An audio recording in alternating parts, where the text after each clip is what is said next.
আরে বাপরে, ওদিকে যাও, ওদিকে যাও বাবা, ওদিকে যাও।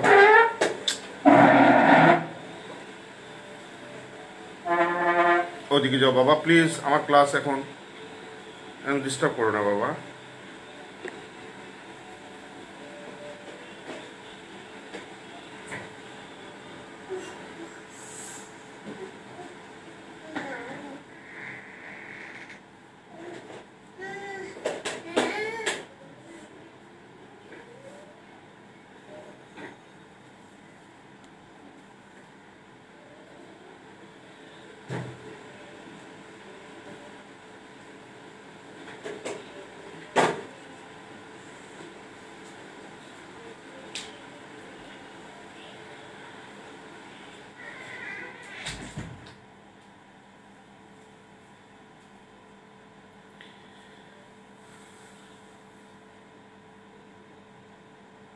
ওয়ালাইকুম আসসালাম জুবায়ের।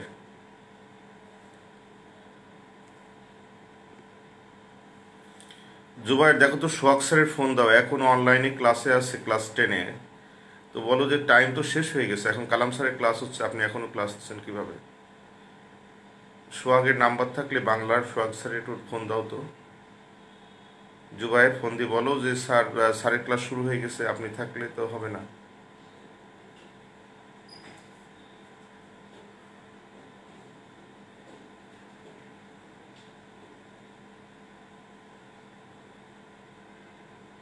স্যার ওকে, হ্যাঁ স্যার ভালো আছে, তোমরা কেমন আছো?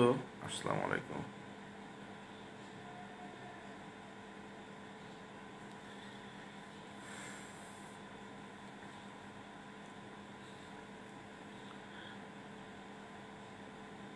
সবাই আগে অ্যাটেন্ডেন্স দিয়ে নাও, আমি ঠিক 5 মিনিটস টাইম দেবো তোমাদের।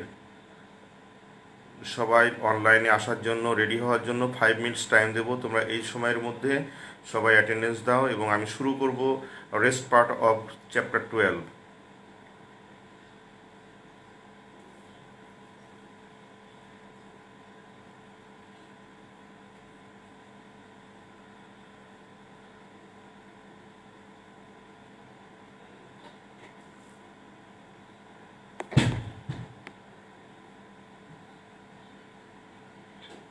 আচ্ছা ওকে।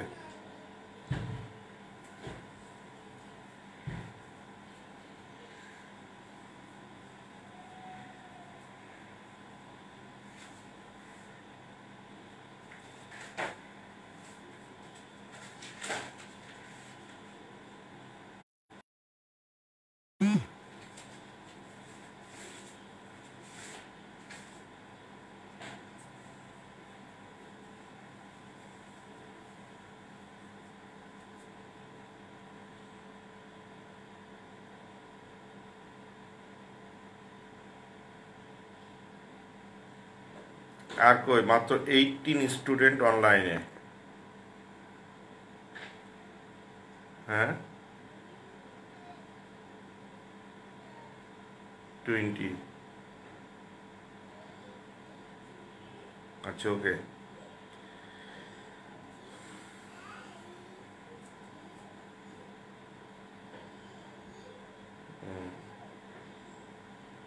আচ্ছা আমরা শুরু করি। দেখো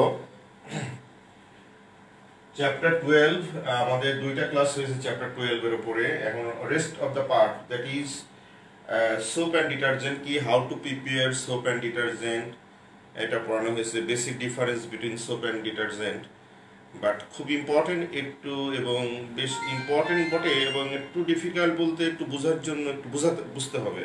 সেটা হলো cleaning mechanism of soap and detergent.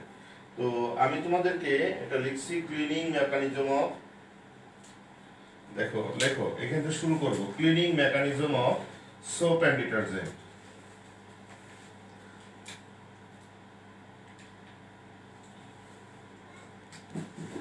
cleaning mechanism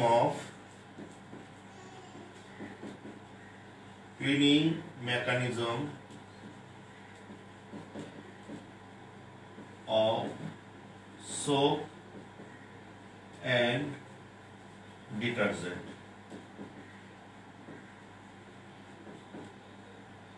এর আগে তোমরা পড়েছো সোপ এবং ডিটারজেন্ট কি। সোপ এবং ডিটারজেন্ট হলো যে sodium salt of higher fatty acid. Higher fatty অ্যাসিডের সোডিয়াম আর পটাশিয়াম সল্টকে বলা হয় সোপ। তো দু একটা কথা না বললেই নয়, যেমন সোপের জেনারেল প্রিপারেশন হলো কি RCOONA, এটা হলো সোপের জেনারেল ফর্মুলা। আর ডিটারজেন্ট হলো ROSO3Na, এটা অর্থাৎ এটা হলো আমাদের সালফোনিক গ্রুপ থাকে, সালফোনিক গ্রুপ, এটাকে বলে সালফোনিক গ্রুপ। এটা হলো সোপ আর এটা হলো ডিটারজেন্ট। এবং কিভাবে প্রিপেয়ার করতে হয় স্যার তোমাদেরকে হয়তো পড়িয়েছে কিভাবে, how to prepare soap and detergent. আচ্ছা, এখন আমি আসি যে সোপ এবং ডিটারজেন্ট কিভাবে ক্লিন করে, কাপড়কে কিভাবে ক্লিন করে। তার আগে আমাদের জানতে হবে ক্লিন করে কি ক্লিন করে। ময়লা ক্লিন করে। ময়লা কি যদি বলে what is dirt particles, dirty particles গুলো কি কি? দুই ধরনের জিনিস, একটাকে বলা হয় অর্গানিক ম্যাটার আর একটা হলো ইনঅর্গানিক ম্যাটার। তাহলে ডার্টি পার্টিকেলস গুলো কয় টাইপ হয়? দুই টাইপ, একটা অর্গানিক ম্যাটার, একটা ইনঅর্গানিক ম্যাটার। অর্গানিক ম্যাটার গুলো পানি দিয়ে ধুলে যায় না কখনো। ইনঅর্গানিক ম্যাটার গুলো যেমন আমাদের বডি থেকে সোয়েটিং এ অনেক সল্ট এখান থেকে ইমিশন হয় আমাদের বডি থেকে। তো সল্ট গুলো সাধারণত এটা পানিতে ধুলে এটা সল্টটা চলে যায়, কিন্তু অয়েলি টাইপ সাবস্টেন্স গুলো এবং বাড়িতে ধুলাবালি যেগুলো অয়েলি টাইপ এবং গ্রিজি টাইপ সাবস্টেন্স গুলো, এগুলো কিন্তু অর্গানিক ম্যাটার। এগুলো কিন্তু সহজে এটা পানিতে ধুলে যাবে না, কারণ পানিতে এরা ডিজলভ হয় না। তাহলে এর মধ্যে পার্টিকুলার এমন সাবস্টেন্স থাকতে হবে যেগুলোতে তোমার ওই সমস্ত অর্গানিক ম্যাটারগুলো অয়েলি বা গ্রিজি টাইপের সাবস্টেন্সগুলো যেন তার মধ্যে ডিজলভ হয়ে এটা রিমুভ হয়। সেই জন্য আমরা সোপ ইউজ করি। তার আগে একটু দেখিনি তোমরা কতজন জয়েন করেছো ক্লাসে। মাত্র অ্যারাউন্ড 30 স্টুডেন্ট। ওকে, এখন আমরা দেখি সোপ এবং ডিটারজেন্টের এটা জেনারেল ফর্মুলা। তো এখানে সোপের আর এর ভ্যালু কি? আর হচ্ছে অ্যালকাইল রেডিক্যাল এবং এটা লং চেন হাইড্রোকার্বনের একটা অ্যালকাইল পার্ট। তো এখানে আর এর ভ্যালু মিনিমাম এখানে C12 থেকে C20 এই রেঞ্জের মধ্যে ভালো সোপ ফর্ম করে। এর কম বা বেশি হলে সোপ, আসলে সোপের যদি কম হয় তাহলে এটা সোপ ফর্ম করে না, আর সোপ ফর্ম করলেও সেটা ভালো সোপ হয় না। বেটার সোপের জন্য আমাদের আর এর ভ্যালুটা হলো আমাদের C15, কোনো বইতে লেখা C15 থেকে C20, C12 থেকে C20 এই রেঞ্জের মধ্যে। তবে আমরা সাধারণত সোপ যেটা ইউজ করি সেটা হলো সোডিয়াম স্টিয়ারেট সোপ, অর্থাৎ স্টিয়ারিক অ্যাসিডের সোডিয়াম সল্ট C17H35COONA, এটা হলো আর এর ভ্যালু। এখন এটার নাম কি? যেমন দেখো এটা কোথা থেকে এসছে, এটা এসছে C17H35COOH, এটা স্টিয়ারিক অ্যাসিড। আসলে স্টিয়ারিক অ্যাসিড থেকে আসেনি, এটা আসছে ফ্যাট বা অয়েল থেকে সোপ তৈরি করা হয়। ফ্যাট আর অয়েল কি যদি বলে what is fat and oil? Fat and oil is the ester of higher fatty acid. এক কথায় ফ্যাট অর অয়েল, এটা কি? Ester of higher fatty acid, fatty acid. এখন এস্টার কি স্যার? আপনি যে বললেন অয়েল আর ফ্যাট হলো ester of higher fatty acid. Ester কি? এস্টার হলো এটা ফাংশনাল গ্রুপ এস্টার। এটা কি? এটা হলো একটা এস্টারের মাদার স্ট্রাকচার। এটা কি?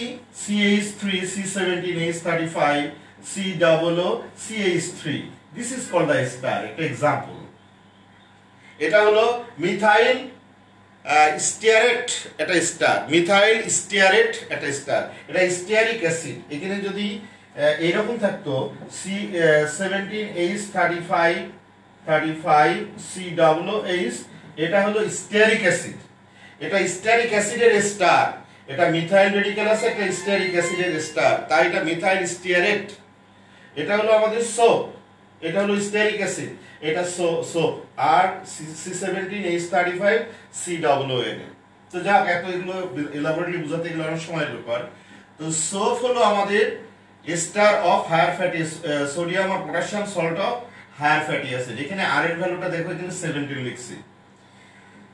এটা কি? ডিটারজেন্ট, এটা সালফোনিক গ্রুপ বলা হয়। সালফোনিক, সোডিয়াম সালফোনেট, এটা সালফোনিক গ্রুপ থাকে AOSO3Na। তাহলে সোপ এবং ডিটারজেন্ট কিভাবে আমাদের কাপড়কে ক্লিন করে দেখো। যখন আমরা সোপ এবং ডিটারজেন্ট সলিউশন করি তখন এটা আয়োনাইজড হয়ে যায়। তোমরা জানো যে কোনো জিনিস আয়নাইজড হয়ে যাওয়া মানে হলো আয়নে ভেঙে যাওয়া, আয়নে সেপারেট হওয়া। তো এখানে সোপ এবং ডিটারজেন্ট যখন পানিতে দিয়ে একটা সলিউশন তৈরি করি, সলিউশন সোপ অথবা ডিটারজেন্টের সলিউশন তৈরি করলে সোপ কি হবে দেখো, সোপ তৈরি হবে R C double N A. এটা যদি ভেঙে যায় তাহলে আমরা লিখতে পারি আর সি ডাবল মাইনাস আর তৈরি হয় এন এ প্লাস। আর যদি এটা ভাঙে R O S O three N A, তাহলে এটা হবে ওই রকম R O S O three minus plus N A. তো এই যে আমরা ডিসোসিয়েশন সোপ এবং ডিটারজেন্ট যখন পানিতে দিলাম তখন তারা ভেঙে গিয়ে দুইটা পার্ট তৈরি হয়েছে, একটা পজিটিভ পার্ট একটা নেগেটিভ পার্ট। এই পজিটিভ পার্টগুলো আর নেগেটিভ পার্টগুলোকে কি বলে, যেমন এই দুটো পার্ট এটা দুটোই পজিটিভ, তখন দেখো এই যে দুটো জিনিস এটা নেগেটিভ পার্ট, এদেরকে বলা হয় হাইড্রোফিলিক। এটাকে বলা হয় হাইড্রোফিলিক পার্ট। হাইড্রোফিলিক মানে কি, attraction to attracts to water, অর্থাৎ অ্যাট্রাকশন পাওয়ার টু ওয়াটার, ওয়াটারের প্রতি যার অ্যাট্রাকশন আছে, অর্থাৎ the substance which attract water is called hydrophilic property. এরা ওয়াটারের প্রতি সে অ্যাট্রাক্টেড হতে পারে, অর্থাৎ হাইড্রোফিলিক। ফিলিক মানে অ্যাট্রাকশন, অ্যাট্রাকশন কার প্রতি আছে, এদের ওয়াটারের প্রতি আছে। আর এটা হলো হাইড্রোফোবিক পার্ট, এই পার্টটা এটা পজিটিভ পার্ট, এই পার্টটার নাম হলো হাইড্রোফোবিক। হাইড্রোফোবিক মানে কি তোমরা জানো, হাইড্রোফোবিয়া, ফোবিয়া মানে আমাদের রিপালশন প্রপার্টিজ, অর্থাৎ যেটা দেখলে সে ভয় পায়। হাইড্রোফোবিয়া অর্থাৎ পানির প্রতি যার বিকর্ষণ পাওয়ার আছে, পানি দেখলে দূরে থাকে, সেটাকে বলা হয় হাইড্রোফোবিক। তাহলে এটা হলো হাইড্রোফিলিক, এটা হলো হাইড্রোফোবিক। অর্থাৎ সোপ এবং ডিটারজেন্ট যখন আমরা পানিতে সলিউশন তৈরি করলাম তখন দুইটা এন্ড তৈরি হলো, একটা পজিটিভ পার্ট একটা negative part, both soap and ডিটারজেন্টের। তো পজিটিভ পার্ট কি বলছি আমরা, হাইড্রোফোবিক পার্ট, আর নেগেটিভ পার্টটা কি বলছি আমরা, হাইড্রোফিলিক পার্ট। এখন আসো, এই একটা কাপড় বা ক্লথস, এই ক্লথস এখানে তোমার এখানে একটা ইয়ে আছে, কি বলে এখানে তোমার ডার্ক পার্টিকেলস লেগে আছে। এখন যখন সোপ এবং ডিটারজেন্ট সলিউশনের মধ্যে আমরা দেব, সোপ এবং ডিটারজেন্ট সলিউশনের মধ্যে যখন দেব তখন এই যে গ্রিজি পার্টগুলো, অয়েলি সাবস্টেন্স গুলো, এটা কি হবে, এটা অ্যাট্রাক্ট হবে কিসে, হাইড্রোফোবিক পার্টে অ্যাট্রাক্ট হবে। অর্থাৎ তখন সোপ সলিউশনটা এই গ্রিজ এবং এর মধ্যে কি হবে, অ্যাট্রাক্ট হবে। হওয়ার পরে অ্যাট্রাক্ট হলে কি হবে, ডিসলভ হয়ে যাবে। অর্থাৎ গ্রিজ এবং অয়েলি পার্টস গুলো আমাদের হাইড্রোফোবিক পার্টের মধ্যে ডিসলভ হয়ে যাবে। যখনই ডিসলভ হয়ে যাবে আর এখানে যে অ্যাডজাসেন্ট ওয়াটার মলিকুল আছে, সেই অ্যাডজাসেন্ট ওয়াটার মলিকুল কি হবে, রিপালশন করবে। যখনই রিপালশন করবে তখন হবে কি জানো, এই ময়লাটা কিছুটা হলে এটা এক্সটেন্ড হয়ে এটা উপরের দিকে চলে যাবে এবং তার চারিদিকে একটা নেগেটিভ আয়ন একটা রিং তৈরি করবে। এবার একটা নির্দিষ্ট দূরে ওই নেগেটিভ আয়নগুলো ওখানে থাকবে ওই ময়লা থেকে। তো যখন আমরা কাপড়ে ঘষবো, এটাকে রাব করব, তখন রাব করার পরে কি হবে, ওই সমস্ত গ্রিজি পার্টগুলো আমাদের হাইড্রোফোবিক পার্টে অ্যাট্রাকশন হবে এবং ওয়াটারকে ওটা টেনে একটু দূরে নিয়ে চলে আসবে এবং যার উপরে একটা ওয়াটার স্কাম তৈরি করবে ওই ওয়াটার সলিউশনের মধ্যে এবং ওটা সেপারেট হয়ে যাবে। পানি দিয়ে ওয়াশ করলে ওই ময়লাগুলো সব চলে যাবে। That is the cleaning mechanism of soap and detergent. তার মেন পার্ট হলো যে সোপ কি ডিটারজেন্ট বলবো, সোপ এবং ডিটারজেন্টের ডেফিনেশন দিয়ে আমরা সোপ এবং ডিটারজেন্টের ডিসোসিয়েশন হয়ে কি হয় লিখবো এবং এখানে নেগেটিভ এন্ড কি বলা হয়, হাইড্রোফিলিক পার্ট, পজিটিভ এন্ড কি বলা হয়, হাইড্রোফোবিক পার্ট। এটা যখন আমরা সলিউশন তৈরি করব এবং যখন আমরা ডার্টি পার্টিকেলস গুলো দেব, ডার্টি পার্টিকেলস এর যে জিনিসগুলো থাকে সেটা দুই ধরনের ম্যাটার থাকে, একটা অর্গানিক ম্যাটার, একটা ইনঅর্গানিক ম্যাটার। অর্গানিক ম্যাটার গুলো সাধারণত পানিতে ওয়াশ হয়ে যায় না, সেই জন্য আমরা সোপ লাগে। তো সোপে যখন আমরা অর্গানিক ম্যাটার গুলো, অয়েল এবং গ্রিজি টাইপের সাবস্টেন্স গুলো কি হয়, সেটা আমাদের অ্যাট্রাক্ট করে কোনগুলোতে, হাইড্রোফোবিক পার্টে, পজিটিভ এন্ডকে অ্যাট্রাকশন করে কি হয়, ওই সমস্ত অয়েলি এবং গ্রিজি সাবস্টেন্স গুলো ওর মধ্যে ডিসলভ হয়ে যায়। আর এখানে যে ওয়াটার অ্যাডজাসেন্ট মলিকুলস গুলো আছে এই পাশে, সেগুলো করে এক্সটেন্ড করে, ওখানে টেনে নিয়ে চলে আসে এবং একটা নির্দিষ্ট দূরে এখানে থাকে থেকে কি হয়, ময়লাটা কাপড় থেকে আমাদের সেপারেট করে।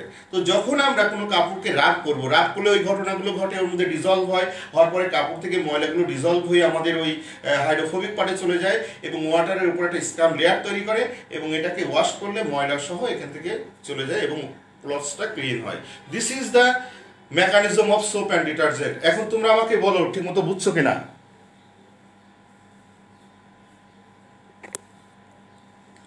আমার এখানে তো কোনো প্রবলেম নাই, তোমাদের নেটওয়ার্কের প্রবলেম থাকতে পারে মেবি। তো ক্লিয়ার দেখি আমি।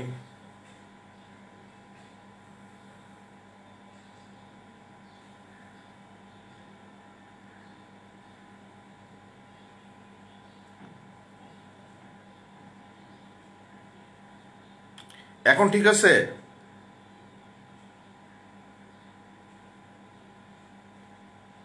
একটু ওয়েট করো, এমনি অটোমেটিক্যালি ঠিক হবে।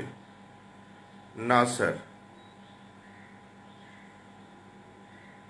বুঝেছি স্যার, ওকে।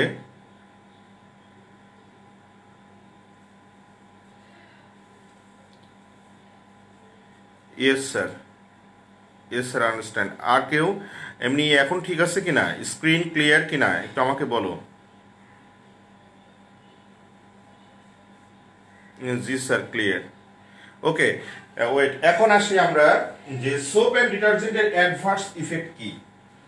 লেখো, নেক্সট কোশ্চেন হলো অ্যাডভার্স ইফেক্ট অফ বা bad effect of excess using soap and detergent.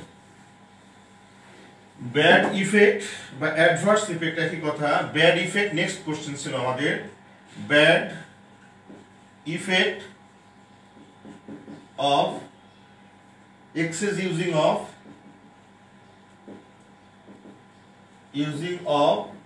soap and detergent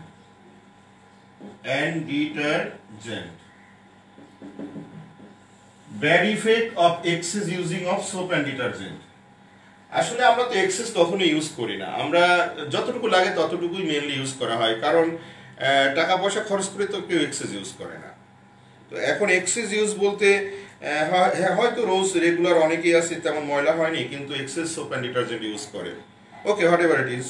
তো এক্সেস ইউজ করলে আমাদের কি হয়? আসলে সোপ অ্যান্ড ডিটারজেন্ট এক ধরনের কেমিক্যালস, এটা আলটিমেট গোল কোথায়? যখন আমরা কোনো কাপড় ক্লিন করব, তাই এটা তো পানি, ওয়াটার, এটা ওয়াটারের আলটিমেট ডেস্টিনেশন হলো আমাদের লোল্যান্ড এরিয়াতে এটা তার শেল্টার নেয়। এবং ফাইনালি মনে করো আমাদের এই ঢাকা শহরে আমরা করি কি, যে সমস্ত এটা সুয়েরেজের মাধ্যমে এটা চলে যায় কি বুড়িগঙ্গা নদীতে।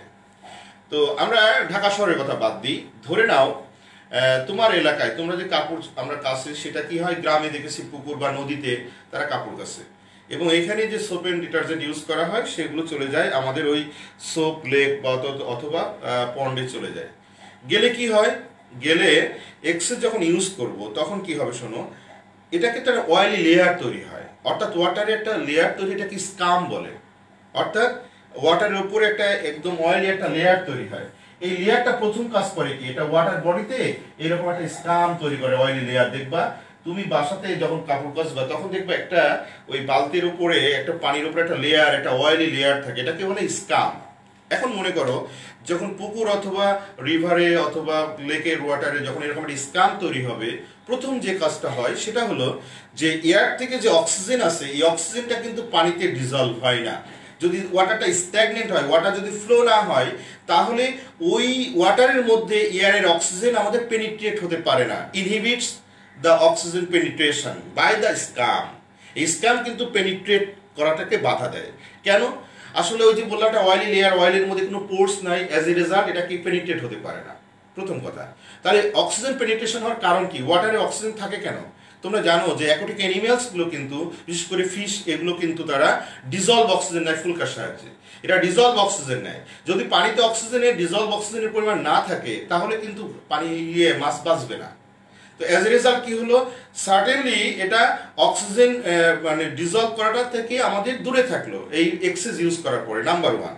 নাম্বার টু হলো, যখন আমরা এক্সেস ইউজ করবো আমরা ডিফারেন্ট টাইপের ডিটারজেন্ট ইউজ করে থাকি, যেমন ফসফেট ডিটারজেন্ট যদি ইউজ করে থাকি, এবং এটা হলো বায়ো নন ডিগ্রেডেবল। খুব ইম্পর্টেন্ট একটা টার্ম, এক মার্কে একটা প্রশ্ন এসেছিল, what is bio non degradable? শব্দটার মধ্যে দেখো, বায়ো, বিআইও, নন ডিগ্রেডেবল। ডিগ্রেড মানে কমে যাওয়া, নন ডিগ্রেড কমে না, বায়োলজিক্যাল প্রসেসে, অর্থাৎ নন বায়োডিগ্রেডেবল, নন বায়োডিগ্রেডেবল। এই যে নন বায়োডিগ্রেডেবল অর্থাৎ আমাদের ডিগ্রেডেবল হয় না, অর্থাৎ ব্রেকডাউন হয় না, ডিকম্পোজড হয় না বায়োলজিক্যাল প্রসেসে। যে জিনিসগুলো যেমন আমাদের পলিথিন, এগুলো কিন্তু নন বায়োডিগ্রেডেবল ম্যাটেরিয়ালস, এটা কিন্তু ডিকম্পোজড হয় না, বায়োলজিক্যাল প্রসেস এটা ডিগ্রেডেবল হয় না। তো যে সমস্ত সোপ এবং ডিটারজেন্টগুলো আমরা ইউজ করি এর মধ্যে ফসফেট ডিটারজেন্টগুলো সাধারণত বায়ো নন ডিগ্রেডেবল, এবং এজ এ রেজাল্ট কি হয়, ওই সমস্ত নন বায়োডিগ্রেডেবল ডিটারজেন্টগুলো প্লান্টস অর্থাৎ আমাদের অ্যাকোটিক প্লান্টসগুলো এটা ফার্টিলাইজার হিসাবে কাজ করে। এবং এই ফার্টিলাইজার বলতে এটার মধ্যে ফসফরাস আছে, phosphorus is the main component of the plants. তখন অ্যাকোটিক প্লান্টসগুলো কি করে, এই ফসফরাস নিয়ে সে খুব মানে তার ভেজিটেটিভ গ্রোথটা অনেক বেশি হয়, এবং যখনই সে প্লান্টসটা নেয় ওখান থেকে ফসফরাস, এবং সাথে সাথে ওর মধ্যে ওয়াটারের মধ্যে যে ডিজলভ অক্সিজেন আছে সেটাও সে নিয়ে নেয়। নিলে কি হবে, প্লান্টসের ভেজিটেটিভ গ্রোথ আসলো, সার্টেনলি ওখান থেকে অক্সিজেনের পরিমাণ যাই বা ছিল সেটাও সে নিয়ে নিল, নেওয়ার পরে ওই পানিতে অক্সিজেন শূন্য হয়ে গেল, এবং শূন্য হলে কি হবে, অ্যাকোটিক প্লান্টসগুলো সব মারা যাবে। This is the adverse effect of using excess soap and detergent. এখন তোমরা আমাকে বলো এটা বুঝতে পেরেছো কিনা, what is the bad effect or adverse effect of using excess soap and detergent? আমাকে একটু জানাও বাবা, আমি একটু ক্লাস নিই বাবা। না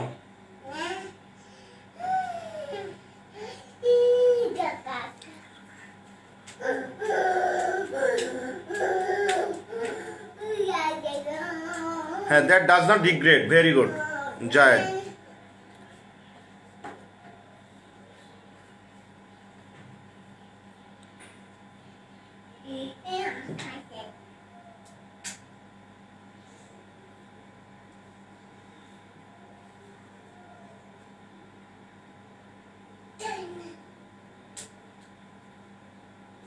আর কই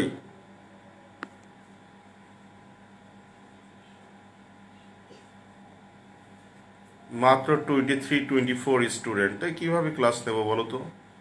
আর এইভাবে স্টুডেন্টদের জানানোর পরেও যদি তারা যদি ক্লাস না করে, তাহলে এই বলে আমাদের প্রবলেম আছে, এই বলে আমাদের সমস্যা আছে। তোমরা কি বোঝো নাই ক্লাস?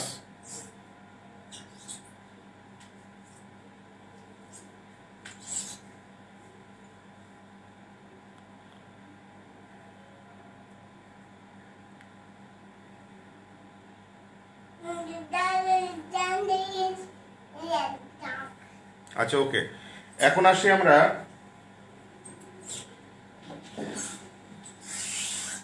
দেখো কি কি বাকি আছে আমরা একটু দেখে নিই। আমাদের বাকি আছে এখন যেটা পড়বো ব্লিচিং পাউডার, তারপরে রিমুভাল টেকনিক্স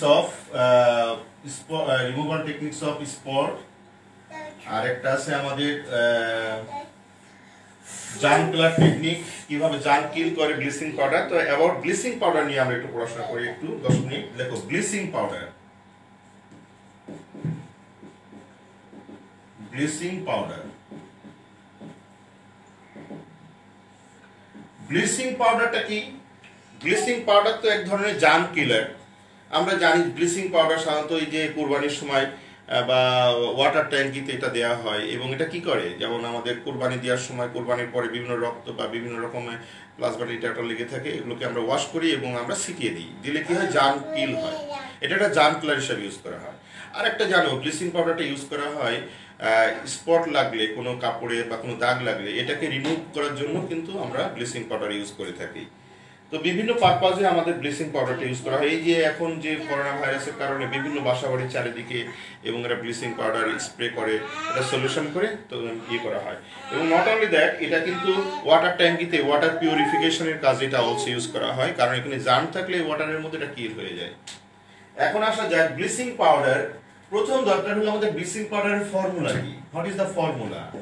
ফর্মুলাটা হলো, ব্লিচিং পাউডারের ফর্মুলা হলো CaOCl, অর্থাৎ এটা হলো ব্লিচিং পাউডারের ফর্মুলা। এটা কেমিক্যাল নেম হলো ক্যালসিয়াম ক্লোরো হাইপোক্লোরাইড। এটার নাম হলো ক্যালসিয়াম ক্লোরো হাইপোক্লোরাইড। স্যার আপনি যে বললেন এটা হচ্ছে গিয়ে ব্লিচিং পাউডার, ব্লিচিং পাউডারের ফর্মুলা হলো এটা, তাহলে এটার আমার নাম কি? এটা ক্যালসিয়াম ক্লোরো হাইপোক্লোরাইড। মনে রাখবে প্রত্যেকটা জিনিসের দুটো নাম থাকে, একটা হলো আমাদের কেমিক্যাল নেম আর একটা ব্র্যান্ড নেম, অর্থাৎ একটা ট্রেড নেম থাকে। ট্রেড নেমটা হলো ব্লিচিং পাউডার, আর এটা কেমিক্যাল নেম হলো ক্যালসিয়াম ক্লোরো হাইপোক্লোরাইড। দাও সব ক্যালসিয়াম ক্লোরো হাইপোক্লোরাইড হলো আমাদের trade name, sorry chemical name, আর এটার নেম হচ্ছে ব্লিচিং পাউডার। এটা সহজে মনে রাখার উপায় হলো তুমি সিএল কে যদি আদর করে একটু ডাকো তাহলে হবে সিএ ও সিএল, সিএল একটু এইভাবে মনে রাখতে হবে। এবং ব্র্যাকেট, এটা hypochloride, O CL hypo, calcium chloro hypochloride is the chemical formula. এখন আসা যাক কিভাবে আমরা তৈরি করব। তো এই চ্যাপ্টারে যারা আমার কাছে ক্লাস করেছো বা স্কুলে যেটা ক্লাস নিয়েছি, আমার একটা মেকানিজম আছে প্রত্যেকটা জিনিসের, একটা প্রিপারেশন মেথড। কি করা হয়, যে কোন এটাকে it is a part of the applied chemistry. তুমি একটা প্রিপেয়ার করবা। তুমি দেখো যে রান্না বান্না কাজে এই যে আমরা বিভিন্ন টিভিতে যে প্রোগ্রামগুলো হয় কিভাবে রান্না শেখে, তখন তারা কিন্তু একটা সুন্দর করে লেখে। প্রথমে লেখে যে কম্পোনেন্টস কি কি লাগে, র ম্যাটেরিয়ালস কি কি লাগে, উপকরণ লেখে না, তারপরে পদ্ধতি, তারপরে পরিবেশন। ঠিক এইভাবে তুমি প্রত্যেকটা প্রোডাক্ট, এখন ব্লিচিং পাউডার তোমাকে তৈরি করতে বলা হলো, তাহলে তুমি কোন মেথডে লিখবে। যারা আমার এই ক্লাসগুলো করো নাই তারা একটা শিখে নাও method. Each and every compound, এখানে 14-15টা কম্পাউন্ড আছে, প্রত্যেকটা কম্পাউন্ডের মেকানিজম এক স্টাইলে লিখতে হয় এখানে। এবং আমি তোমাদেরকে একটা, যারা করেছো তারা তো জানো, আর যারা আমি তোমাদের ক্লাস নেইনি তারা হয়তো জানো না। দেখো কিভাবে লিখতে হয় নিয়মটা। প্রথমে আমি লিখবো ফর্মুলা, এ নাম্বার লিখবো ফর্মুলা, লেখার পরে লিখবো সিএ ও সিএল, সিএল গেল এক নাম্বার। বি নাম্বার লিখবো কেমিক্যাল নেম, কেমিক্যাল নেম একদম পুরা ইনফরমেশন মুখস্থ করা লাগবে না, একদম সহজ। কেমিক্যাল নেম ক্যালসিয়াম, সিয়াম chloro, calcium chloro hypochloride, chloride. Number C, raw materials. Raw materials. Raw materials. কি লাগবে? Number 1, lime water লাগবে, lime water, or এটা আরেকটা নাম আছে slag,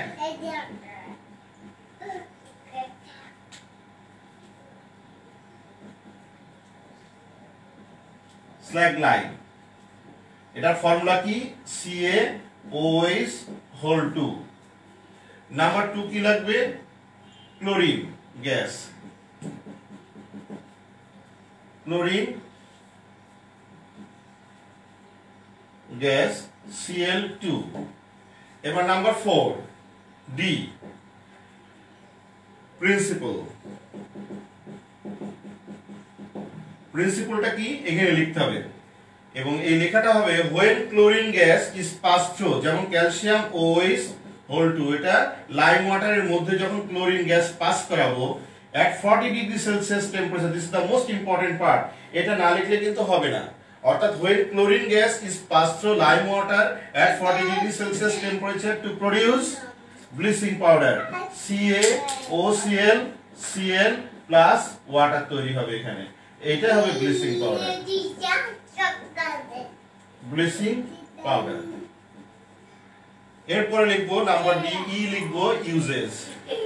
দেখো এত বড় একটা জিনিস দেখো, কিন্তু আমাদের এই যে এইরকম করে দেয়া থাকলে তুমি যদি এরকম লেখো বেশি কিন্তু লেখে না, বাট তুমি টেকনিক্যালি সুন্দর করে লিখেছো। আর একসাথে যে গদবাদা লেখা ওটা টিচাররা পড়ে না, মার্কস কম হয় ওতে।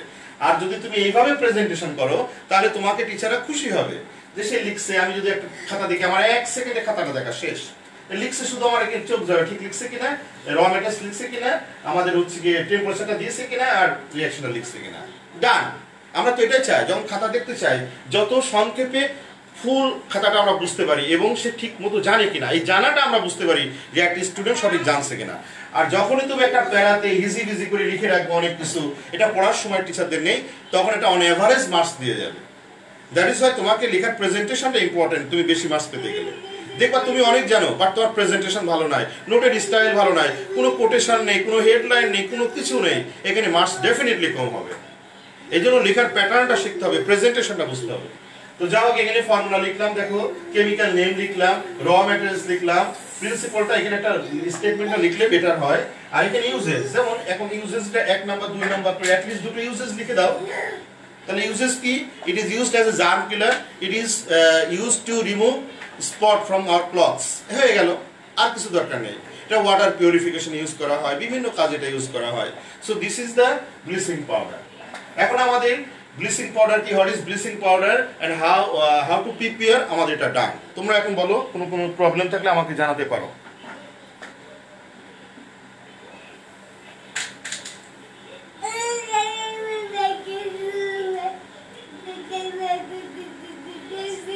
আমাকে জানাও কোনো প্রবলেম থাকলে। CaOCl, Cl, chemical name calcium chloro hypochlorite, yes। তাহলে আমরা আসি formula, chemical name, raw materials, principal আর uses. No problem sir, okay. আর কি তোমার না আর কাউরের আছে প্রবলেম, আমাকে জানাও। বুঝেছি স্যার,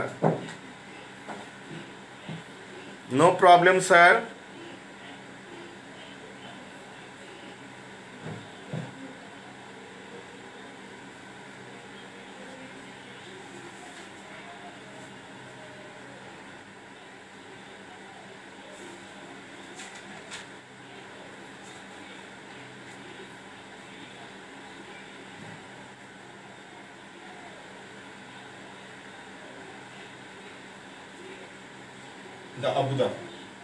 এখন দেখো, যদি প্রবলেম না থেকে থাকে, আমরা এখন দুটা প্রশ্ন কিন্তু খুব ইম্পর্টেন্ট পরীক্ষায় আসে। লেখো,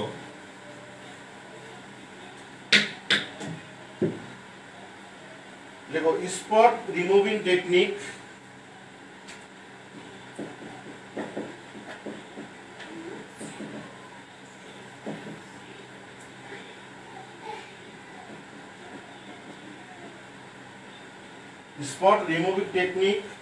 of bleaching powder, of বাবা কই গেলে, হ্যাঁ, of bleaching powder,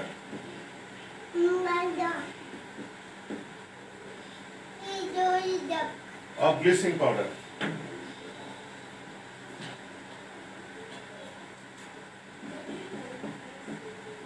দেখো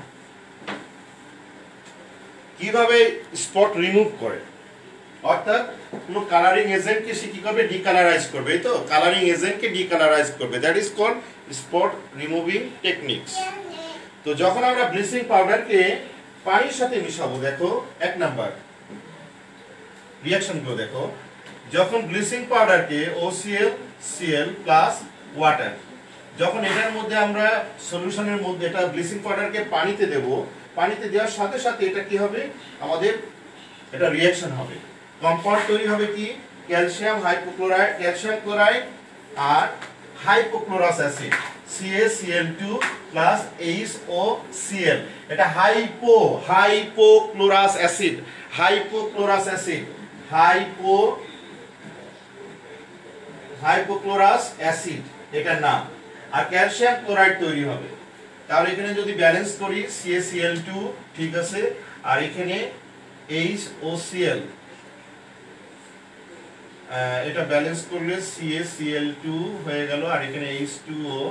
তার এখানে যদি আমি 2 দিই, তাহলে দুটো অক্সিজেন হলো, আর কি হয়, তাহলে এখানে ক্লোরিন হলো, আর দুইটা ক্লোরিন থাকলে দুইটা ক্লোরিন, হাইড্রোজেন দুইটা, অক্সিজেন। এটা হচ্ছে না কেন, এটা ব্যালেন্স তো হয় না।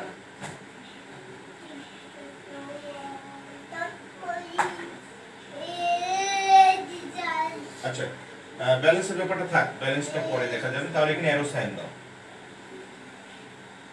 পরে দেখছি। দেখো এটা হলো ক্যালসিয়াম ক্লোরো হাইপোক্লোরাইড, ওয়াটার দিলে ক্যালসিয়াম ক্লোরাইড এবং হাইপোক্লোরাস অ্যাসিড তৈরি হয়। এই হাইপোক্লোরাস অ্যাসিডটা, সেকেন্ড রিঅ্যাকশনটা হলো হাইপোক্লোরাস অ্যাসিডটা আমাদের এটা আনস্টেবল অ্যাসিড, এটা ব্রেকডাউন হয়ে যায়, ব্রেকডাউন হয়ে এখানে তৈরি হয় হাইড্রোক্লোরিক অ্যাসিড তৈরি হয়, আর ন্যাসেন্ট অক্সিজেন প্রোডিউসড হয়। এটা ন্যাসেন্ট অক্সিজেন প্রোডিউসড হয়, অর্থাৎ হাইপোক্লোরাস অ্যাসিডটা ডিসোসিয়েট হয়ে যায় এগেইন, অর্থাৎ ভেঙে যায়, ভেঙে দিয়ে তৈরি হয় কি, হাইড্রোক্লোরিক অ্যাসিড সলিউশন তৈরি হয়, আর আমাদের ন্যাসেন্ট অক্সিজেন তৈরি হয়। ন্যাসেন্ট অক্সিজেন কিন্তু অক্সিডাইজিং পাওয়ারটা অনেক বেশি, অর্থাৎ তোমরা জানো অ্যাটম কখনো কিন্তু ফ্রি স্টেটে থাকতে পারে না, এটা can not exist in free state, এটা কিন্তু টেক পার্ট করে ডাইরেক্টলি, অর্থাৎ এই জন্য এদের অক্সিডাইজিং পাওয়ারটা অনেক বেশি। তাই যদি কোনো কালারিং 3 নাম্বার হচ্ছে coloured object plus nascent oxygen, এটা দিলে ডিকালারাইজড অবজেক্ট। এটা তৈরি হয়ে গেল, অর্থাৎ স্পটটা রিমুভ হয়ে গেল। এই হচ্ছে আমাদের removal techniques of bleaching powder. এখন এইটাকেই তুমি একটু ল্যাঙ্গুয়েজে লিখবা। এই ধরনের কোশ্চেনগুলোতে একটা প্যারায় লিখতে হয়, লিখে রিঅ্যাকশন তিনটা দিতে হয়। যদি বলে একটা প্যারায় কিভাবে লিখবো স্যার, এটাকে আনসার লিখবো, আনসার টু দ্য কোশ্চেন, এটা 2 মার্কসের কোশ্চেন আসছে। Answer to the question number মনে করো 7B, লিখার পরে লিখবে যে ব্লিচিং পাউডার ফর্মুলা লিখবে আগে, এটা it is called the calcium chloride hypochloride when bleaching powder is dissolved in water to produce calcium chloride and hypochlorous acid. This hypochlorous acid again dissociate to form or break down to form hydrochloric acid and nascent oxygen. This nascent oxygen has heavy oxidizing power, so this nascent oxygen decolorizes the color object to form decolorize the object. তারপর reactions are given below, বলার পরে এটা দিয়ে দেবো। That is for this reason the bleaching powder can remove spot from our clothes. Done. এই ধরনের কোশ্চেনগুলো যেগুলো প্রিপারেশন বাদে, সেগুলোতে এরকম দুটো প্যারা লিখতে হবে। প্রথমে এরকম হেডলাইন দিবা, দেওয়ার পরে একটা প্যারা লিখবা সুন্দর করে, হ্যান্ডরাইটিং, তিনটা রিঅ্যাকশন একটু আলাদা কালি দিয়ে সুন্দর করে লিখে দিলে, তাহলে তোমার মার্কসটা একদম 2 এর মধ্যে 2 হয়ে যাবে। তখন টিচাররা কি দেখবে জানো, এই যে প্যারাতে কি লিখছে ওটা পড়বে না, শুধু রিঅ্যাকশনগুলো দেখবে এরা কারেক্ট লিখেছে কিনা। ডান। এখন প্রশ্ন হলো, শুধু যদি লেখো তখন টিচারদের ইমপ্রেশন কি, সে কি ল্যাঙ্গুয়েজ জানে না? তার মানে তো ল্যাঙ্গুয়েজ সে চায় কিন্তু ল্যাঙ্গুয়েজ সে পড়বে না। তাহলে ল্যাঙ্গুয়েজ লেখা থাকবে, সাথে রিঅ্যাকশন লেখা থাকবে, সেই রিঅ্যাকশনগুলো চোখ দিয়ে দেখবে, ভিতরে কি লিখেছো সে একটু পড়বে না খাতা চেক করার সময়। কারণ আমরা তো এই আজকে মনে করো 15-16 বছর ধরে খাতা চেক করি, আমরাও যা করি অন্য টিচাররা তো তাই করে, বরং আমরা তাও একটু পড়ি, অন্য টিচাররা হয়তো কতটুকু পড়ে জানি না। বাট এতটুকু ঠিক, তোমাকে যদি এই লেখার সাথে যদি এটা ঠিক থাকে, তখন আমরা দেখি যে লেখার রিঅ্যাকশনগুলো ঠিক মতো আছে কিনা। শুধু রিঅ্যাকশন লেখো, তুমি যদি এখানে স্টেটমেন্ট না লেখো, তখনও সেটা একটা ব্যাড ইমপ্রেশন হিসেবে কাউন্ট হবে। সে কি ল্যাঙ্গুয়েজ জানে না বা ল্যাঙ্গুয়েজ লিখতে পারে না, তাহলে এটা মনে হয় কাউকে দেখে লিখেছে, এরকম একটা প্রশ্ন আসতে পারে। ওকে, তাহলে removal techniques of spot cleaning আমরা এটা দেখলাম। তোমাদের কোনো প্রশ্ন থাকলে আমাকে করতে পারো।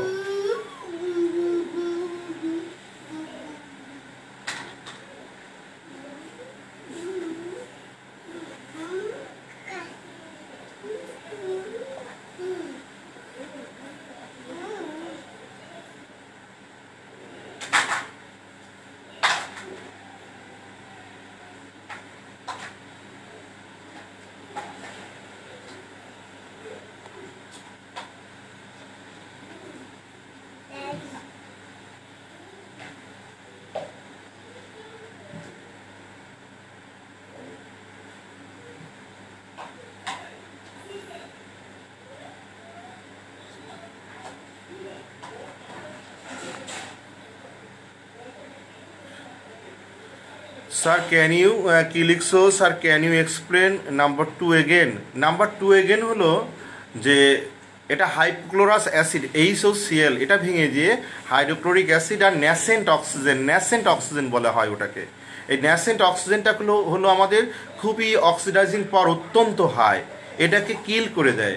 এরা জানকে কিল করে, কালার অবজেক্টকে ডিকালারাইজ করে যায়, এটা অক্সিডাইজ করে। এই যে আমি বললাম এই ন্যাসেন্ট অক্সিজেন কি, অক্সিডাইজিং এজেন্ট। তোমরা চ্যাপ্টার 7 এ পড়েছো অক্সিডাইজিং এজেন্ট কি, যারা অক্সিডাইজ করে কিভাবে, যারা অন্যের কাছ থেকে ইলেকট্রন নিয়ে তাকে শেষ করে দেয়।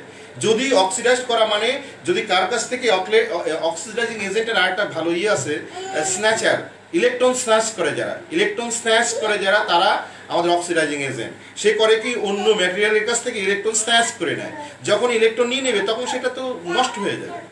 এখন মনে করো একটা আয়রন যদি ইলেকট্রন রিলিজ করতে থাকে, তাহলে আয়রনটা কি হবে, রাস্ট ফর্ম করে না, আস্তে আস্তে ফ্রাজাইল হয়ে যায় না।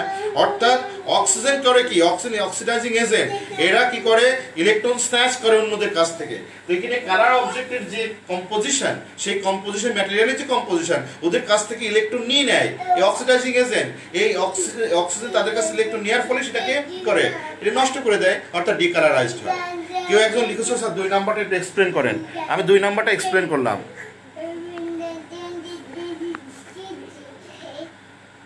ওকে, এরপরে আসি আমরা আরেকটা আছে, দেখো রিমুভাল টেকনিক্স অফ জার্ম কিলার, অর্থাৎ এটা জার্ম কিভাবে করে। স্পট রিমুভাল টেকনিক একটা জার্ম কিলিং টেকনিক। এখন দেখো জার্ম কিলিং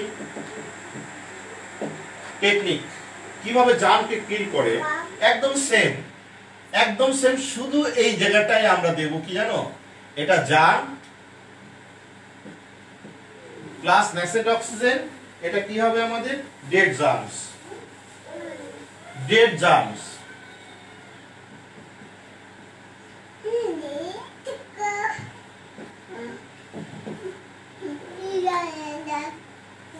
এই হলো আমাদের টেকনিক, আর কিছু না।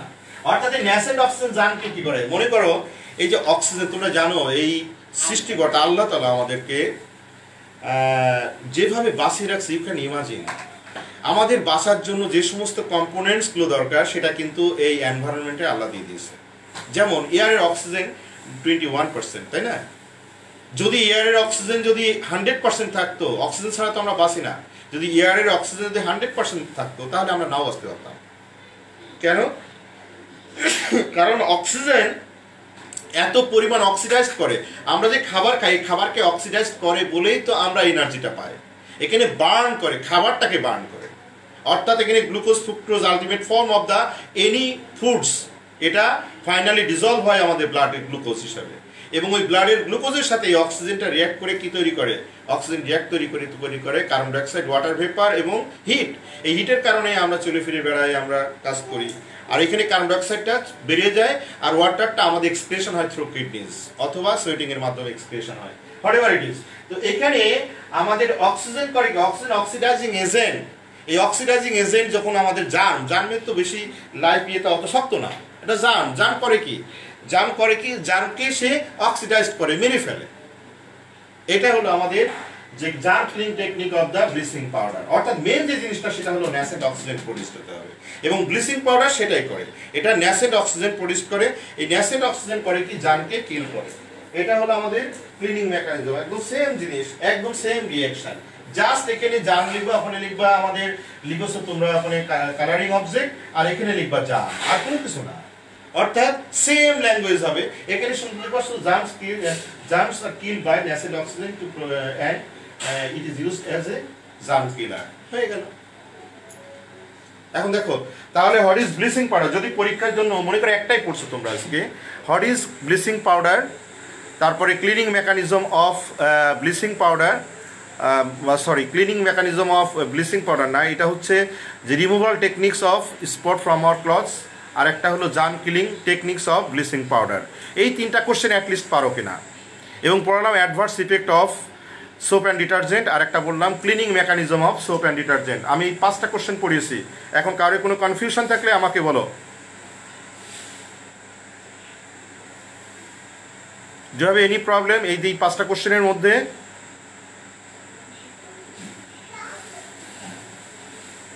ইয়েস স্যার, কার কি প্রবলেম আছে ফারিসা বলো, কোন প্রশ্নে প্রবলেম আছে? ইয়েস স্যার লিখছো, বলো।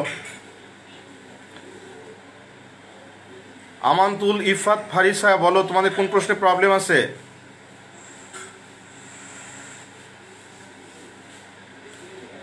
পারবো ব্লিচিং পাউডারের সব ইনশাআল্লাহ। ওকে, পারবো স্যার।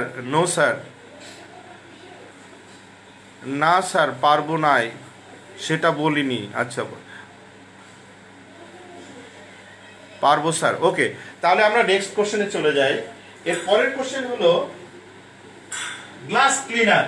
কিভাবে গ্লাস ক্লিনার কি, গ্লাস ক্লিনারে কি জিনিস ইউজ করা হয়? গ্লাসকে যে ক্লিন করে তার নামই glass cleaner. The substance or materials which clean glass is called glass cleaner. এটা লিখে দেবা, সমস্যা কি? এন্ড গ্লাস ক্লিনারের মেন কম্পোনেন্ট কি? মেন কম্পোনেন্ট হলো অ্যামোনিয়া গ্যাস। এই অ্যামোনিয়া গ্যাস হলো আমাদের মেন কম্পোনেন্ট। আসলে অ্যামোনিয়াম হাইড্রোক্সাইড হবে মেন কম্পোনেন্ট, অ্যামোনিয়াম হাইড্রোক্সাইড। তো অ্যামোনিয়াম হাইড্রোক্সাইড কিভাবে হয়? প্রথমে আমরা অ্যামোনিয়া তৈরি করে নিয়ে, অর্থাৎ এই অ্যামোনিয়া তৈরিটা হাইলি অ্যাবজর্বেবল গ্যাস। কি গ্যাস? Absorbable gas. এটা যখন পানিতে দেব তখন এটা অ্যাবজর্ব হয়ে তৈরি হবে অ্যামোনিয়াম হাইড্রোক্সাইড। এটাকেই আমাদের গ্লাস ক্লিনার হিসেবে ইউজ করা হবে। প্রশ্ন হলো এর মধ্যে কি শুধু অ্যামোনিয়াম হাইড্রোক্সাইড থাকে স্যার? গ্লাসকে যে ক্লিন করি এটা কি শুধু অ্যামোনিয়াম হাইড্রোক্সাইড থাকে? না, এটা অ্যামোনিয়াম হাইড্রোক্সাইড কি, এটা অ্যালকালি, অ্যালকালি এবং এটা উইক অ্যালকালি। এই যে একটা জিনিস পড়ার সময় সবকিছু জেনে রাখার দরকার। Weak alkali, alkali. তাহলে অ্যালকালি কি করে? অ্যালকালি অ্যাসিডিক ম্যাটেরিয়ালস কে রিমুভ করে, নিউট্রালাইজ করে। তাহলে গ্লাসে কোনো যদি অ্যাসিডিক ম্যাটেরিয়ালস থেকে থাকে তাহলে সেটাকে ক্লিন করে। ডেফিনেটলি। তাহলে অ্যামোনিয়াম হাইড্রোক্সাইড সায়েন্টিস্টরা বের করেছে গ্লাসে সাধারণত আমরা অ্যাসিডিক সাবস্টেন্স লেগে থাকতে পারে। এখন দ্বিতীয় কোশ্চেন হলো স্যার গ্লাস কি, যদি পরীক্ষা আসে what is glass? What is glass? Glass হলো একটা mixture of sodium silicate NaSiO3 sodium silicate and calcium silicate. এটা সিলিকেট রেডিক্যাল SiO3, এটা ভ্যালেন্সি 2, তাহলে সোডিয়াম সিলিকেট আর ক্যালসিয়াম সিলিকেটের মিক্সচারটাকেই বলা হয় গ্লাস। তা গ্লাস কিন্তু আমাদের mixture of sodium silicate and calcium silicate. এর র ম্যাটেরিয়ালস হলো স্যান্ড। স্যান্ডটা হলো গ্লাসের কিন্তু আমাদের মেইন র ম্যাটেরিয়ালস, অর্থাৎ সিলিকন ডাইঅক্সাইড। এখন দেখো সোডিয়াম সিলিকেট আর ক্যালসিয়াম সিলিকেটের মিক্সচারকেই বলা হয় গ্লাস। তাহলে যদি পরীক্ষা আসে হোয়াট ইজ গ্লাস, আমরা বলবো the mixture of calcium silicate and sodium silicate is known as glass. এখন যখন আমরা অ্যামোনিয়াম হাইড্রোক্সাইড, এই গ্লাসের মধ্যে তোমরা জানো গ্লাসের যে এটা হলো সিলিকন ডাইঅক্সাইড, এটা অ্যাসিডিক প্রপার্টি আছে। আর গ্লাসের উপরে যদি অ্যাসিডিক কোনো সাবস্টেন্স লেগে থাকে, এটা ক্লিন করার সময় যদি কোনো অ্যাসিডিক সাবস্টেন্স লেগে থাকে, এবং সাধারণত থাকে বলে এখানে আমরা সায়েন্টিস্টরা ক্যালকুলেট করে বের করেছে যে এখানে অ্যামোনিয়াম হাইড্রোক্সাইড এটা উইক বেস, আর এই উইক বেসটা যদি আমরা দিই তাহলে কিন্তু গ্লাসটা ক্লিন হবে। এখন যদি স্ট্রং অ্যালকালি দিই অর্থাৎ সোডিয়াম হাইড্রোক্সাইড দিই, সেই ক্ষেত্রে গ্লাসের কোনো প্রবলেম হতে পারে, রিঅ্যাক্ট করতে পারে। তাই কিন্তু তারা উইক বেস দিয়েছে এখানে, এটা বুঝতে হবে। কারণ গ্লাসের মেইন কম্পোনেন্ট সিলিকেট থাকলেও সিলিকন ডাইঅক্সাইড আছে এখানে, এবং সিলিকন ডাইঅক্সাইড কিন্তু একটা অ্যাসিডিক সাবস্টেন্স। আর যদি স্ট্রং অ্যালকালি দিই তাহলে কিন্তু মে রিঅ্যাক্ট। দ্যাটস ওয়াই আমরা এখানে উইক অ্যালকালি ইউজ করেছি, নাম্বার 1। নাম্বার 2, যদি কোনো গ্লাসে অর্গানিক ম্যাটেরিয়াল লেগে থাকে, যেমন অয়েলি সাবস্টেন্স, গ্রিস, তুমি একটা ঘরের মধ্যে রান্না বান্না করার সময় অনেক আমাদের অয়েল ভেপার মলিকুলগুলো এখান থেকে হয়, দেখবা তেল চিটে টাইপ হয়ে যায়। অর্থাৎ এই সমস্ত জায়গাতে গ্লাসের জায়গায় যদি লাগে তাহলে এগুলো কিন্তু তুমি সহজে পানি দিলে কিন্তু হবে না, সাবান দিলে হয়তো হতে পারে। তো সাবানের পরিবর্তে কি দেবো আমরা, স্প্রে করবো গ্লাস ক্লিনার হিসাবে। এবং সেখানে এই যে অর্গানিক ম্যাটার রিমুভ করার জন্য ওর মধ্যে একটা আইসোপ্রোপাইল অ্যালকোহল দেওয়া হয়। আইসোপ্রোপাইল অ্যালকোহলের formula CH3 CH2 CH OH CH3। এটা হলো আইসোপ্রোপাইল অ্যালকোহল। আইসোবিউটাইল হয়ে গেল না, এটা এখানে একটু ভুল হয়েছে, এটা আইসোবিউটাইল হয়ে গেছে। CHOH propyl, CH3 CHOH CH3, এটা হচ্ছে আইসোপ্রোপাইল অ্যালকোহল দেওয়া হয়। এবং এটা কি, এটা হলো আমাদের অর্গানিক সলভেন্ট। অর্গানিক সলভেন্টের মধ্যে অর্গানিক ম্যাটারগুলো ডিসলভ হয়, পানির মধ্যে হবে না। পানি কিন্তু অর্গানিক ম্যাটার সবগুলোকে ডিসলভ করতে পারে না, অর্থাৎ এটা হয় না।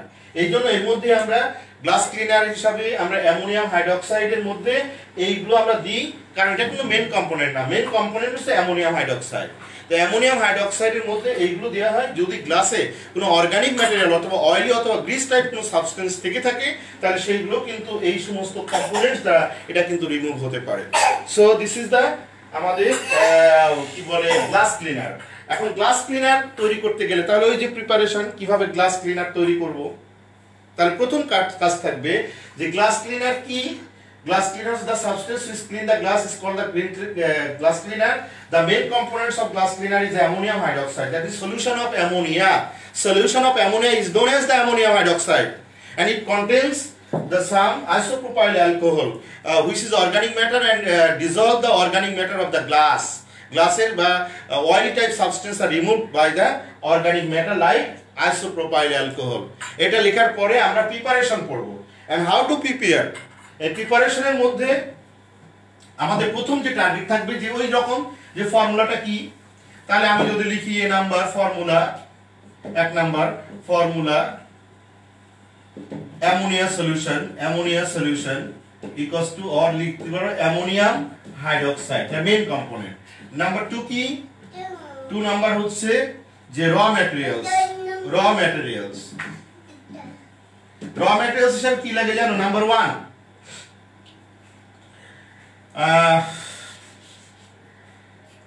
ক্যালসিয়াম অক্সাইড, और নাম্বার 2 और আমরা লিখতে পারি ক্যালসিয়াম হাইড্রোক্সাইড। ক্যালসিয়াম অক্সাইড এটাকে কুইক লাইম বলা হয়, এটা স্ল্যাগ লাইম বলা হয়। কুইক লাইম অথবা স্ল্যাগ লাইম লিখবা, এরকম কুইক লাইম অথবা স্ল্যাগ লাইম লিখে ফর্মুলা লিখবা। নাম্বার 2 কি লিখবে আমরা, আরেকটা লাগে আমাদের ক্যালসিয়াম হাইড্রোক্সাইড, আর একটা মেইন কম্পোনেন্ট হলো আমাদের অ্যামোনিয়াম ক্লোরাইড, যেটা main component. Ammonium chloride salt লাগে আমাদের এখানে, অ্যামোনিয়াম ক্লোরাইড সল্ট। আর সাথে একদম পুরা কমপ্লিট তৈরি করার জন্য, এটা কিন্তু একটা ইন্ডাস্ট্রিয়াল প্রোডাকশন কিন্তু একটা আলাদা, একটা কমপ্লিট তৈরি করতে গেলে ওর মধ্যে যে কোনো একটা প্রোডাক্টের কমপ্লিট তৈরি করতে গেলে ওর মধ্যে কিন্তু বিভিন্ন কম্পোনেন্টস থাকে। তো মেন কম্পোনেন্টস হলো এটা। এখন এর মধ্যে যেমন আইসোপ্রোপাইল অ্যালকোহল দেবো, এর মধ্যে আমাদের অন্যান্য বাইন্ডিং ম্যাটেরিয়ালস দেবো, বিভিন্ন কিছু থাকে, সেগুলো আমরা প্রিপারেশনের মধ্যে আসবে না।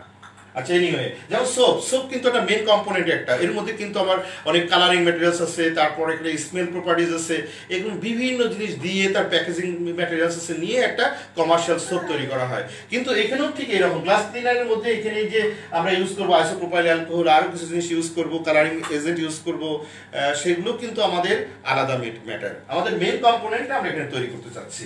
ওকে, নাম্বার 3, বাবা একটু প্লিজ, বাবা পড়ে যাবা। হ্যাঁ, নাম্বার 3 সেটা হলো আমাদের প্রিন্সিপল। সেটা কি, আমরা দুটো দিয়ে রিঅ্যাকশন দেখাবো। দেখো, বলো তো, এখানে একটা পড়েছো ক্লাস 8 এবং ক্লাস 10 পড়েছো তোমরা, একটা প্রপার্টিজ আছে অ্যালকালি।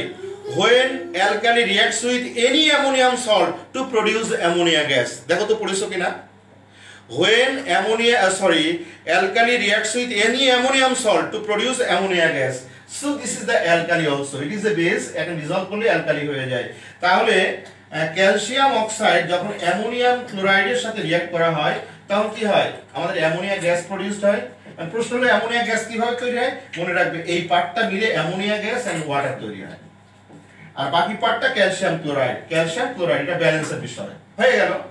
আর যদি আমি এইটা ইউজ করি, স্ল্যাগ লাইনটা ইউজ করি, তাহলে হবে number 2 CaOH2 plus ammonium chloride. তাহলে এটা হবে আমাদের এই যে এই পার্টটা হবে কি হবে, আমাদের অ্যামোনিয়া তৈরি করবে NH3 প্লাস ওয়াটার, আর রেস্ট পার্ট হলো CaCl, তাহলে CaCl2 প্রডিউস করবে।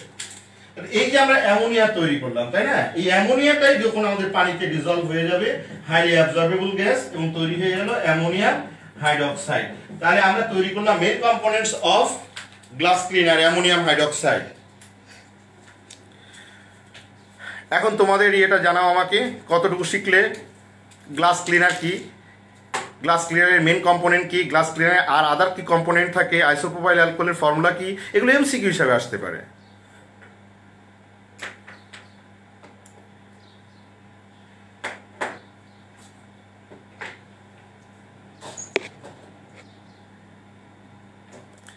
Thank you sir. তাহলে এখানে অ্যামোনিয়াম হাইড্রোক্সাইড হলো main component of the glass cleaner. তাহলে গ্লাস ক্লিনার তৈরি করতে গেলে আমাদের র ম্যাটেরিয়ালস কি, একটা কুইক লাইম বলে, আর এটার নাম হলো স্ল্যাগ লাইম অথবা লাইম ওয়াটার, আর একটা লাগে কি ammonium chloride salt.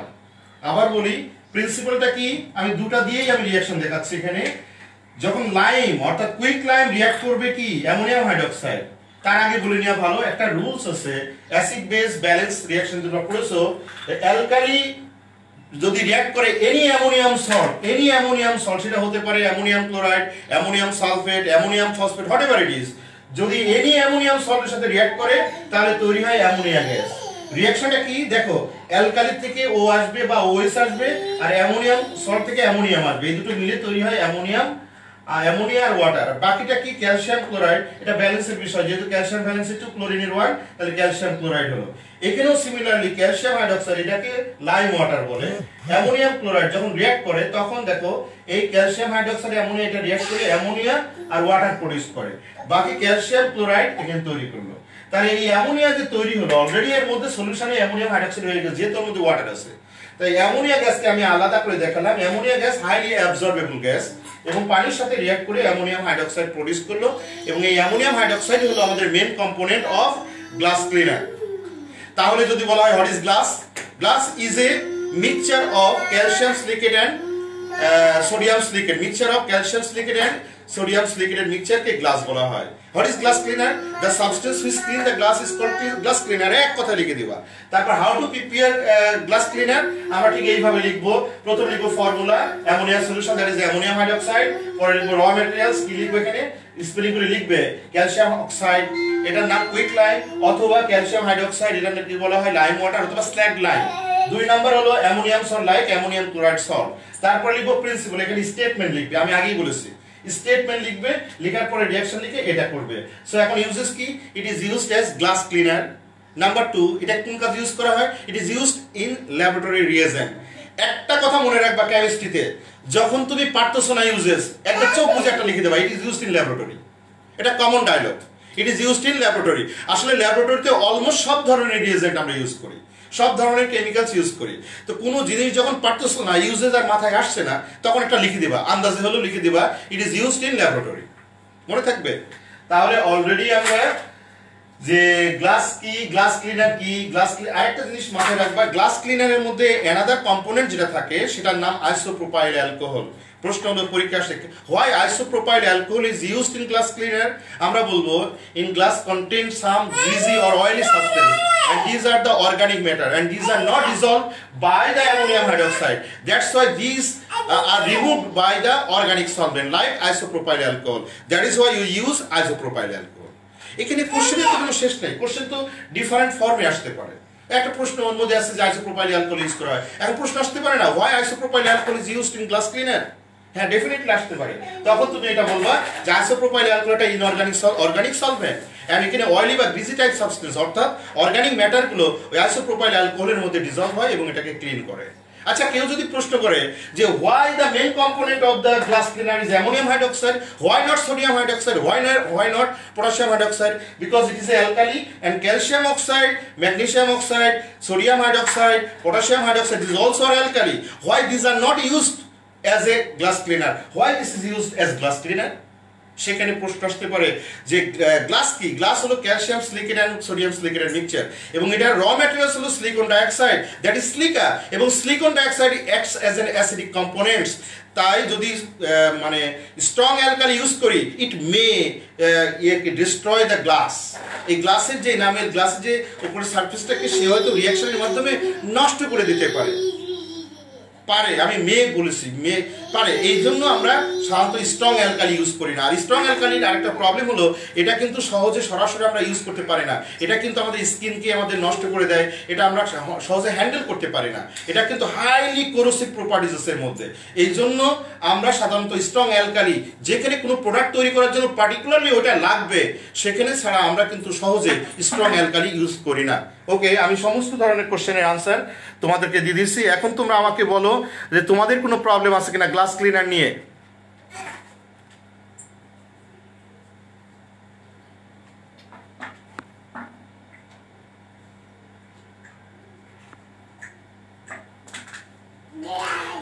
Not only sodium hydroxide be slippery, all alkalis are slippery. It is the properties of alkali. All alkalis are slippery. Not only sodium hydroxide.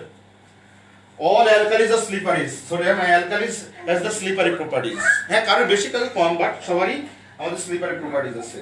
Okay, this is all about আমাদের glass cleaner. আর কোনো question থাকলে আমাকে করতে পারো glass cleaner নিয়ে। কোনো question থাকলে, আমার মনে হয় আর কোনো কোশ্চেন থাকার কথা না, যেভাবে বলছি সবগুলো তোমাদের জানার কথা। ওকে, এই চ্যাপ্টারের সব থেকে ইম্পর্টেন্ট পার্ট যেটা পরীক্ষায় এবার আসতে পারে না, এসেছিল মনে গত পরীক্ষায়, এটা হলো ইউরিয়া প্রোডাকশন। আমি আগে একটু তোমাদের ভূমিকা টেনে নিই।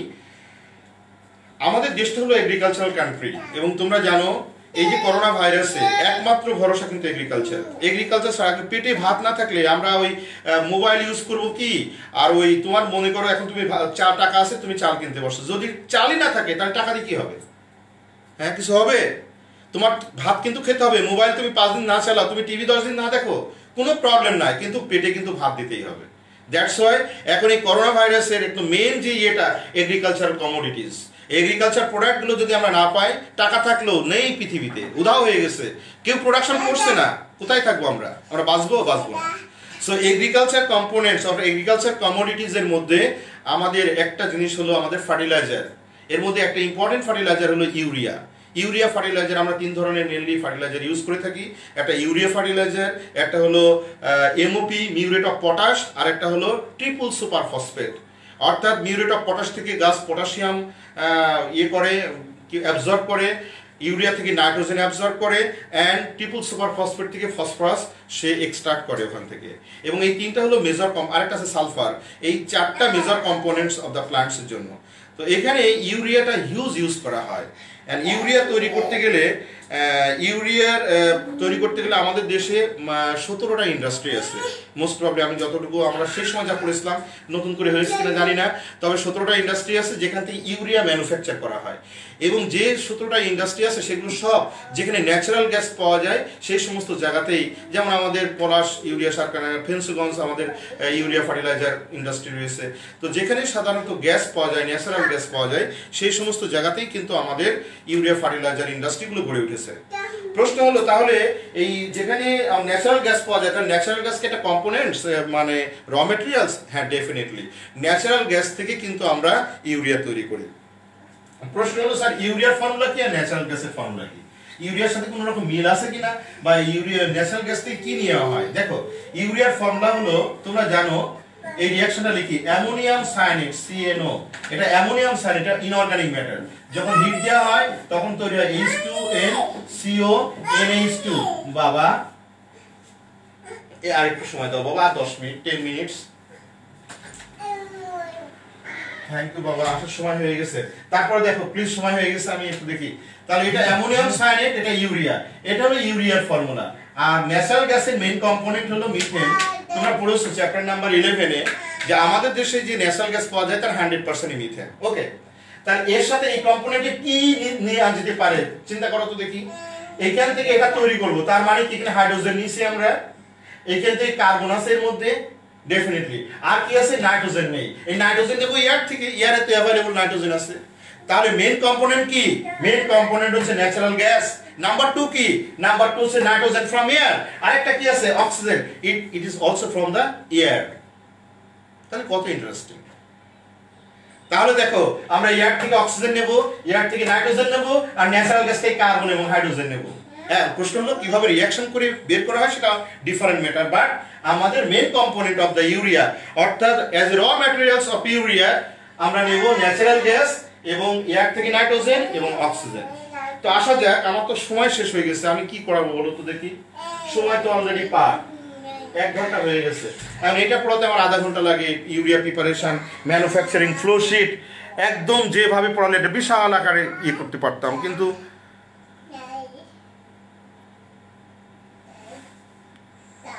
Kalam sir, please reduce the exam. Kalam sir, please reduce the exam syllabus of our upcoming exam. The syllabus is huge, whereas time is so short, because full syllabus of about 10 to 12 subject in such a short time is really tough. Okay, I'll try. Sajid Rahman, Assalamu alaikum. এখন কেন? এখন তোমরা যদি আসো, আচ্ছা যাও, আমার time শেষ, আমি নেক্সট আরেকটা ক্লাস নেবো, দেখি খুব শর্ট টাইম, ঈদের পরেই আমি আরেকটা ক্লাস নেবো, রেস্ট অফ দ্য পার্ট। অর্থাৎ এখানে ইউরিয়া আছে আর সামান্য কিছু আছে, অর্থাৎ আরেকটা ক্লাস হলে ইউরিয়াটা বোঝাতেই প্রায় 1 ঘন্টা লাগবে।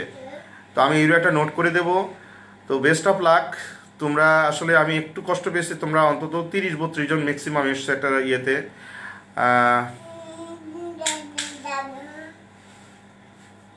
হ্যাঁ, কাফি বলছে মানে এটা আসলে করা উচিত। আচ্ছা, ওকে, ঠিক আছে, আমরা তোমাদের কথাগুলো শুনলাম।